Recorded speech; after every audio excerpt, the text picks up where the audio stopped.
নমস্কার বন্ধুরা, আজ আমি মুসুর ডাল আর ডিম দিয়ে একটি অন্য স্বাদের রান্না করে দেখাবো।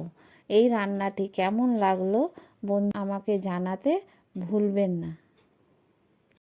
মুসুরির ডাল দিয়ে ডিম রান্না করার জন্য আমি এখানে বেশ কিছুটা মুসুর ডাল নিয়ে ভিজিয়ে রেখে দিয়েছিলাম।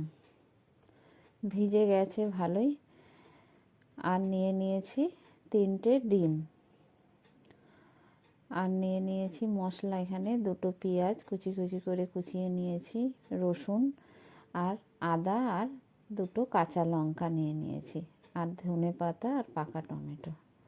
পেঁয়াজগুলো মিক্সিতে দিয়ে আমি পেস্ট করে নেব, আর শিলে বেটে নেব। 4টে শুকনো লঙ্কা দিয়ে দিয়েছি, আর দিয়ে দেব 1 চামচ গোটা জিরে দিয়ে শিলে ভালো করে বেটে নিতে হবে। এবার এই মসুরের ডালটাকে আমি শিলে বেটে নিয়ে রেখে দিয়েছিলাম। এতে দিয়ে দিলাম লবণ, হলুদ আর 1 চামচ পেঁয়াজ বাটা। দিয়ে দিলাম বেশ কিছুটা গোলমরিচের গুঁড়ো। খুব ভালো করে ডালটা ফেটিয়ে নিতে হবে। ডাল ফাটিয়ে নিয়েছি। এবার দিয়ে দেব ডিম 3টে একে একে ভেঙে ডালের মধ্যে দিয়ে দিচ্ছি। 3টে ডিম ভেঙে দিয়ে সামান্য একটু লবণ দিয়ে দিলাম। দিয়ে ডালের সাথে ডিমটা খুব ভালো করে মিশিয়ে নিতে হবে। খুব ভালো করে মিশিয়ে নিচ্ছি আমি। দেখুন, এইভাবে মিশিয়ে নিতে হবে। ডিম আর ডাল খুব ভালো করে মেশানো হয়ে গেছে। এবার আমি একটি টিফিন বাটি নিয়েছি। টিফিন বাটির মধ্যে দিয়ে দিচ্ছি সামান্য একটু তেল। দিয়ে খুব ভালো করে হাত দিয়ে টিফিন বাটির গায়ে মাখিয়ে নিতে হবে, যাতে ডিমটা তলায় লেগে না যায়। এবার আমি ডিম আর ডালের ব্যাটারটা দিয়ে দিলাম। ডিম ডালের ব্যাটার দিয়ে দিয়েছি। দিয়ে টিফিনের ঢাকাটা আমি ঢেকে দেব। ঢেকে দিয়েছি। এদিকে কড়াইয়ে আমি আগেই জল বসিয়ে দিয়েছিলাম, জল ফুটছে। এবার আমি টিফিন বাটিটা বসিয়ে দিয়েছি।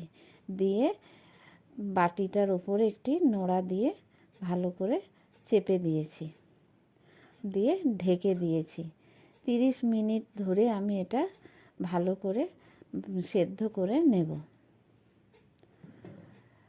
আমার 30 মিনিট হয়ে গেছে। এবার আমি নামিয়ে নিয়েছি। দেখুন ডিমটা কত সুন্দরভাবে হয়ে গেছে, একটুকুও কাঁচা নেই। এবার আমি ওই ভাপা ডিমটাকে পিস পিস করে কেটে নিয়েছি। নিয়ে কড়াইয়ে সরিষার তেল গরম করতে দিয়ে দিয়েছি। তেল গরম হয়ে গেছে। এবার আমি ওই পিস করা ডিমের টুকরোগুলো দিয়ে দেব।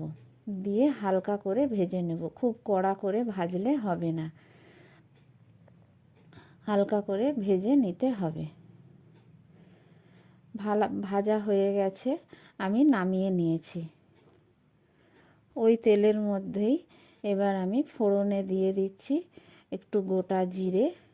এবার দিয়ে দিচ্ছি বেটে রাখা পেঁয়াজটা খুব ভালো করে কষিয়ে নিতে হবে। ভালো করে ভেজে নিয়েছি। নিয়ে আদা আর রসুন বাটা দিয়ে দিলাম। দিয়ে মশলাটা ভালো করে কষিয়ে নিতে হবে। আদা রসুন কষানো হয়ে গেছে। এবার লঙ্কা আর জিরে বাটা দিয়ে দিলাম, আর 2টো কাঁচা লঙ্কা আর টমেটোটা দিয়ে দিয়েছি। এবার দিয়ে দিলাম হলুদ গুঁড়ো আর স্বাদ মতো লবণ।